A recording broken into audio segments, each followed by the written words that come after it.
क्योंकि कुछ बातें हैं जो दास के नोटिस में आती हैं, परमात्मा प्रेरणा करते हैं, भाई बहनों को बताना जरूरी होता है।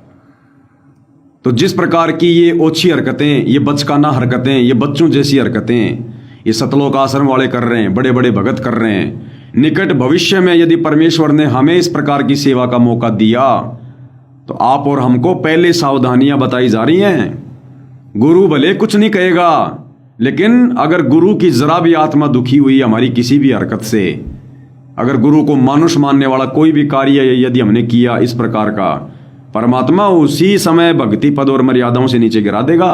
करते रहो चाहे तुम भक्ति, बने रहो तुम परम भगत है, सतलोक के दरवाजे बंद कर देगा ये परमात्मा। ध्यान रखना इस बात का। आगे देखिएगा, एक हाथ में आपको एक टोकन नजर आ रहा होगा और इस पर क्या लिखा हुआ है आपको जूम करके दिखा देता हूं, ये देखिएगा ध्यान से। ये टोकन है जो किसी भगत के हाथ में है। सतलोक आश्रम धनाना में भक्तों को टोकन दिए जा रहे हैं, टोकन, गुरुजी के दर्शन के लिए टोकन। जयबंदी छोड़ की दर्शनार्थियों के लिए प्रतीक्षा टोकन, वेटिंग टोकन, इंतजार वाले टोकन, ये 251 नंबर का है।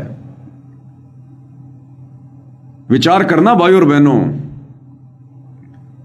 जिन आत्माओं के लिए भगवान सतलोक से उतरकर नीचे धरती पर आया है, जो आत्माएं अपने गुरुदेव भगवान की पिछले 11.5 वर्षों से जी जान से भक्ति कर रही हैं, 11.5 साल से अपने गुरुदेव भगवान का इंतजार कर रही हैं, जिन आत्माओं के दान धर्म से ये बड़े बड़े आश्रम खड़े किए गए हैं, उन आत्माओं को अपने गुरुदेव भगवान के दर्शनों के लिए टोकन देकर प्रतीक्षा करवाई जा रही है कि इंतजार करो, इंतजार करो, जब तेरा नंबर आए तब जाना गुरु जी के दर्शन के लिए। भाई अभी सतलोक आश्रम धनाना में हूँ और मैं ये देखो एक लाइन दिखा रहा हूँ आपको। सबसे पहले ये लाइन की लंबाई मैं आपको बता देता हूँ, 1 किलोमीटर तक की लंबी लाइन है पूरी। और ये सभी संत रामपाल जी महाराज के शिष्य हैं जो धनाना धाम में इंतजार में बैठे हैं। अब किसका इंतजार है आप मुझे कमेंट करके बताओ। और जो सांसारिक लोग, जो जगत वाले लोग गुरु को गालियां दिया करते थे और जैसे उनको मोटर पाइप दी गई, उनके मकान बनवाए गए, वो झूठे जयकारे करने लग गए, उन लोगों को जो गुरु के भगत भी नहीं हैं, जो नशा भी करते हैं, उन लोगों को डायरेक्ट गुरु का परिवार मेन गेट से ससम्मान बिना किसी टोकन के डायरेक्ट गुरुदेव के पास लेकर जाता है और दोनों हाथों से आशीर्वाद दिलवाता है। अब बताइएगा, ये सतलोक आश्रम वाले कहते हैं कि खाटू श्याम के मंदिर में वीआईपी दर्शन होते हैं, वीआईपी दर्शन, और कहते हैं कि भाऊ वो फिर भगवान काहे का, भगवान के दरबार में सब एक समान होने चाहिए, सबको लाइन में लग के जाना चाहिए। अब इन सतलोक आश्रमों में क्या हो रहा है? अरे तुम खुद ही उस परंपरा को तोड़ रहे हो, तुम खुद उन जगत वालों को वीआईपी दर्शन करवा रहे हो, गुरुदेव के वीआईपी दर्शन। उन वीआईपी लोगों को, जिनको तुम वीआईपी समझते हो, उन जगत वाले लोगों को, भक्तिहीन लोगों को, नशेड़ियों को, शराबियों को, उक्का पाड़ों को, उनको तुम डायरेक्ट लेकर जाते हो संत रामपाल जी के पास में और आशीर्वाद दिला रहे हो और गुरुजी को बता रहे हो, गुरुजी ये फला फला आदमी है, ये फलाने गांव का प्रधान है, ये फलाने गांव का सरपंच है। उन जगत वालों को वीआईपी दर्शन करवाए जा रहे हैं और जो भगत बेचारे 11 साल से अपने गुरुजी के दर्शनों के लिए मचल रहे थे, जो बेचारे वो तड़प रहे थे, उनको तुमने टोकन दे दिए कि इंतजार करो, प्रतीक्षा करो। आज तुम खुद ही दोगला आचरण कर रहे हो। मंदिर मस्जिदों पर उंगली उठाने वालों, सतलोक आश्रम वालों, आज तुम खुद क्या कर रहे हो? तो भाई और बहनों, आने वाले समय में, निकट भविष्य में यदि गुरुदेव भगवान आप और हम नीचों पर रजा बख्शे किसी भी प्रकार की सेवा की, जैसे मैं पवन दास एग्जाम्पल दे रहा हूं, मेरी इतनी अच्छी किस्मत नहीं है कि परमेश्वर इस प्रकार की कोई सेवा इस नीच को दे। मेरा इतना सौभाग्य नहीं मैं समझता। उदाहरण दे रहा हूं कि मान लो मुझ पवन दास को परमात्मा ने या मुझ पवन दास को मौका मिल गया गुरुदेव भगवान के शीश के ऊपर चवर करने का, और मुझ पवन दास की संगत में क्या स्थिति है सब भाई बहन जानते हैं, जानते भी होंगे। तो उस समय भाई और बहनों, अगर मुझे मौका मिला है गुरुदेव के शीश पर चवर करने का, और यदि मैं आम संगत से थोड़ा सा ऊपर हूं, जैसे गुरु का परिवार आम संगत से ऊपर है, सबकी नजरों में है, तो मुझ पवन दास की जिम्मेदारी बनती है कि मैं पहले अपने गुरुदेव के शीश पर चवर करूं। उससे पहले मैं अपने उन भगत भाई बहनों को मौका दूं, उन भगत भाई बहनों को, क्योंकि परमात्मा के लिए हम सब भगत एक समान हैं, कोई अंतर नहीं है। उनकी भी तो आत्मा मचलती होगी, उनकी भी तो इच्छा करती होगी। हम सब तो एक समान हैं, कोई भी कर लो चाहे। लेकिन मुख्य भक्तों की यह जिम्मेदारी बनती है कि आम संगत को पहले मौका दिया जाए, ताकि किसी के मन में किसी प्रकार का कोई दोष द्वेष या ऐसा ऊंच नीच का भाव पैदा ना हो।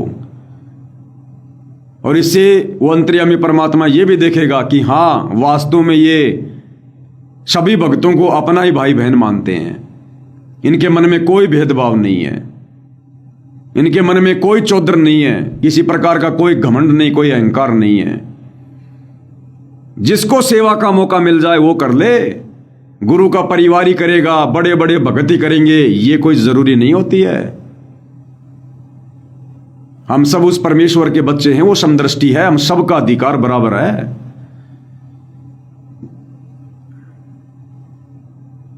तो भक्तों को तो ये टोकन दिया जा रहा है जो आप जी देख रहे हैं, जय बंदी छोड़ की दर्शनार्थियों के लिए प्रतीक्षा टोकन, वेटिंग टोकन। और इधर ये जगत वाले देखो आप, ये नकली कबीर पंथी जिनको गुरुजी काल के दूत कहते हैं, उन लोगों को डायरेक्ट सह सम्मान मेन गेट से लाया जाता है गुरुजी के लड़के के द्वारा, और डायरेक्ट गुरुजी के दर्शन करवाए जाते हैं, वीआईपी दर्शन। ये देखिएगा, ये स्वदेश कबीर है, कबीर पंथी, और कैसे डायरेक्ट संत रामपाल जी के पास में इसको लाया गया है। ये फोटो में भेंट कर रहे हैं दाढ़ी मूंछ वाले नकली कबीर की, फूलों का गुलदस्ता भेंट कर रहे हैं, गुरुदेव को पगड़ी पहनाई जा रही है, सोल वगैरह भेंट किया जा रहा है। ये होते हैं वीआईपी दर्शन, वीआईपी दर्शन संगत से पहले। ये आपकी आंखों के सामने है, ये देखो सोल दिया जा रहा है, और एक नहीं, ये दूसरा सोल दे दिया गया, ये तीसरा सोल दे दिया गया, सोल पे सोल दिए जा रहे हैं। अब भाई और बहनों, इन क्रियाओं को देखकर आप और हम भगत भाई बहनों ने कोई दोष पैदा नहीं करना है। ये काल हर प्रकार से तैयार खड़ा है, अब जो साथ संगति से जुड़े भाई बहन जो दृढ़ हैं उनको तोड़ने के लिए। दास ने आपको पहले बता दिया कि ये करनी और कथनी वाली परीक्षा है। अब हमने उन क्रियाओं पर ध्यान देना ही नहीं, उन क्रियाओं को देखना ही नहीं। जो क्रिया पूज्य गुरुदेव भगवान सत्संगों में बताए गए प्रवचनों के विपरीत करेंगे, हमने वो करना है जो गुरुजी ने सत्संग में हमें करने के लिए बताया है। गुरुदेव भगवान ने आज तक का रिकॉर्ड है, सन 1994 से 2026 तक का, जिस दिन जेल से बाहर आए उस दिन तक का।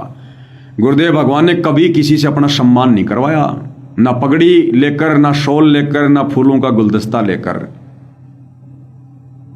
और ना कभी जगत वालों से मिले गुरुदेव भगवान। अगर मिलना है तो पहले हमारे गुरु से नाम लो, उसके बाद मिलवाएंगे। ये नियम था सतलोक आश्रम बरवाला का। जब तक नाम नहीं लोगे तब तक गुरु से मुलाकात नहीं, गुरु का आशीर्वाद नहीं। आज सबको आशीर्वाद मिल रहा है, भक्तों से बड़ी आशीर्वाद मिल रहा है। कोई अगर 10 पगड़ी दे रहा है तो गुरुजी पहन पहन के भी उनको दिखा रहे हैं कि बच्चों बहुत बढ़िया, और हंस रहे हैं। कोई शॉल भेंट कर रहा है 10-10, 4-4, गुरुजी सबके शॉल ले रहे हैं। जबकि सतगुरु रामपाल जी भगवान ने हमें सत्संगों में क्या बताया अगर कोई मर जाता है और यदि किसी ने उसके ऊपर पहले से कफन डाल रखा है तो भगत ने तो दूसरा कफन भी नहीं डालना, नहीं तो मर्यादा खंडित होगी।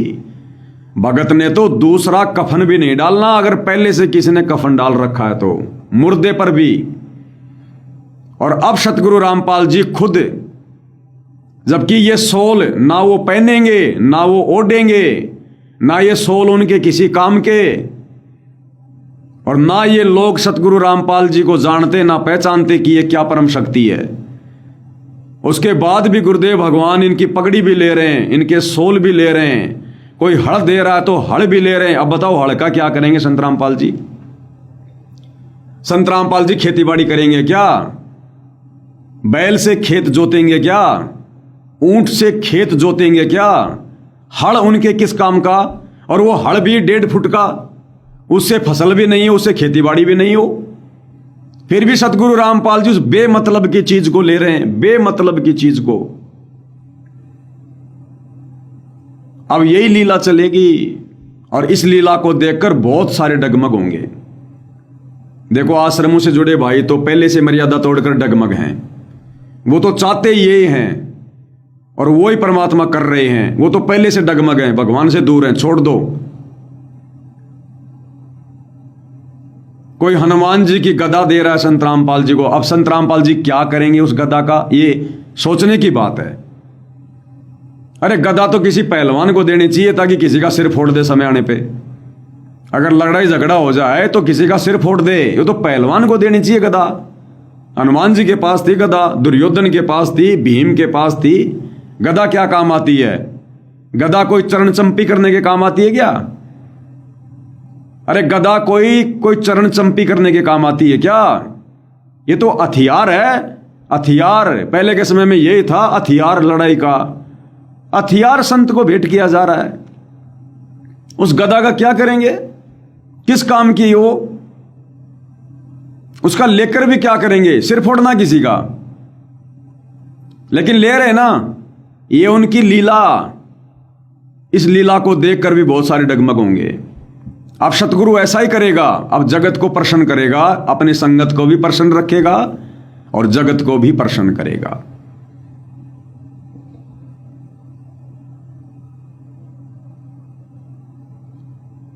अब आगे ऐसा ही चलेगा भाई और बहनों। ये बहुत ज्यादा एक क्रिटिकल समय है ये। देखो संगत इन विषयों पर चर्चा नहीं करेगी। कौन सी संगत है? जो सतलोक आश्रमों से जुड़ी है, वो चाहे 1 करोड़ हो, चाहे 10 करोड़ हो, चाहे लाख हो, चाहे ये कहते हैं कि 12 करोड़ है। उस संगत की ज्ञान वाली नस कट चुकी है, वो संगत बेहोश है, उस संगत का बुद्धि विवेक समाप्त है। उस संगत को कुछ नहीं पता चल रहा है क्या हो रहा है, ये क्या चल रहा है, क्योंकि संगत ने कभी सत्संग सुने ही नहीं। तो संगत भला क्या विचार करेगी? गुरुजी क्या ले रहे हैं, गुरुजी क्या दे रहे हैं, पहले लिया करते थे या नहीं दिया करते थे, इनको कुछ नहीं पता। वो बेहोश हैं, इसलिए वो कोई ऑब्जेक्शन नहीं है, कुछ नहीं है। वो पहले से काल की हद में है, काल की भांग पी रखी है, मदहोश हैं वो। जिन भाई बहनों ने थोड़ा बहुत ज्ञान को आधार बनाकर साथ संगति से जुड़कर या वैसे बुद्धि विवेक का इस्तेमाल करके अगर सत्संग सुने, तो ये उन भाई बहनों को काल तोड़ने का प्रयास करेगा जो इन बातों को लेकर विचार कर सकते हैं कि ये क्या हो रहा है। तो उन भाई बहनों को हम प्रार्थना कर रहे हैं, डगमग मत हो जाना। ये अग्नि परीक्षा चल रही है, सतगुरु की करनी को नहीं, उनकी कथनी को देखकर चलना है।